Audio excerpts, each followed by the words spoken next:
I'm Steve Stanley, and I'm a welding instructor here at North Arkansas College Technical Center in the welding shop. As you can see today, I'm in here making sure our welding machines are ready to go for another semester of teaching welding. As you come to this facility, you're going to learn that we teach different types of welding.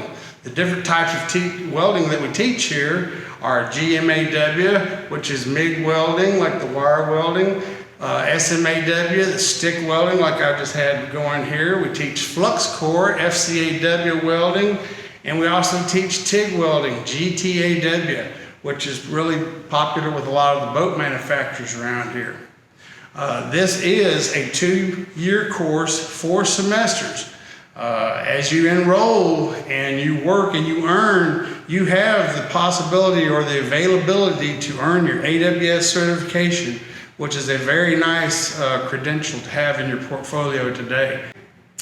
If you think that you're the type of student that welding has always interested you and you love to make things and create things and don't mind a little heat and sparks, and you've also heard about the type of wages that today's welder makes out there, I invite you to come down and visit with us. Enroll either at Student Services on the South Campus or call here at the North Campus and visit with Mr. Scott Howie, and let's get you enrolled into the welding classes here at the Tech Center in the welding shop. Thank you.